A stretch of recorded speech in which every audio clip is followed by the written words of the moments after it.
Hello, this is Dara Hoffman-Fox, and I am reading to you from my book, You and Your Gender Identity, A Guide to Discovery. We're in chapter 3, which has to do with feeling the fear and doing it anyway. The next part of this chapter has to do with how you can take a positive approach to your fears as they come up.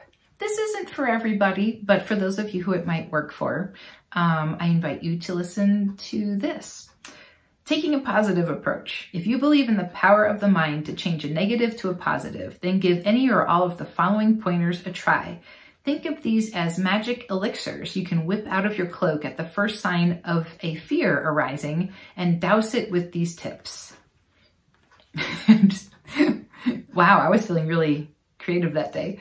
Number 1, remember, why are you doing this? Quote, people don't transition to become less happy.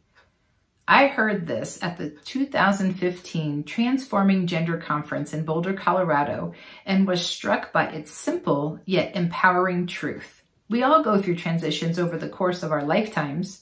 We go through them hoping to improve our lives, even if it's totally nerve-wracking while we're going through it. Whether or not you end up literally transitioning with regard to your gender identity, taking a closer look at yourself will more than likely result in a life transition for you. So the first thing I ask you to do is to go back to your log line, and in the book it's on page 12, and I ask you to write it here. So that's from an earlier video that you can look up that has to do with creating a log line. This is your reminder of why it is you are tired of feeling the way you feel and of living the way you live. Although you may have unhappy moments along the way, your goal is to move more toward happy or content or peaceful or balanced, whatever word works for you. 2, focus on the possible positive outcomes.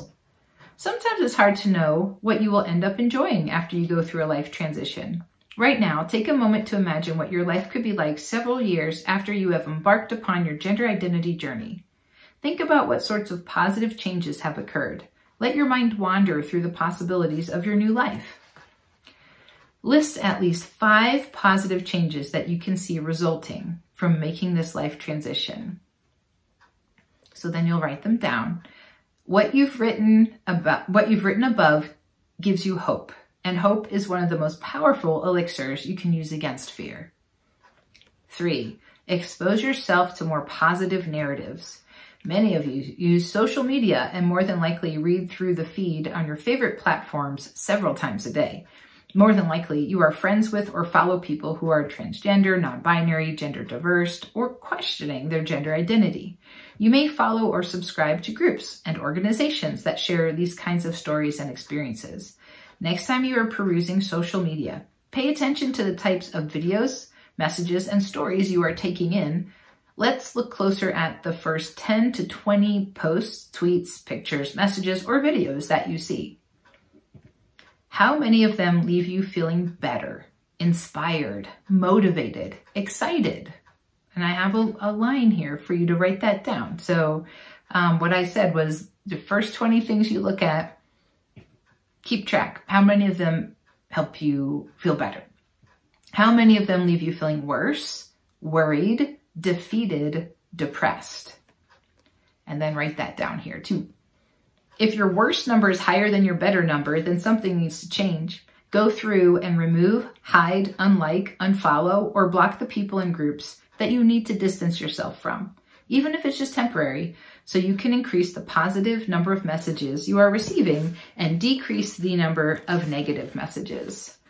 Start keeping track of your social media exposure and what it is that makes you feel better and what makes you feel worse. Take this empowering step toward gaining control over the types of messages you are taking in on a daily basis.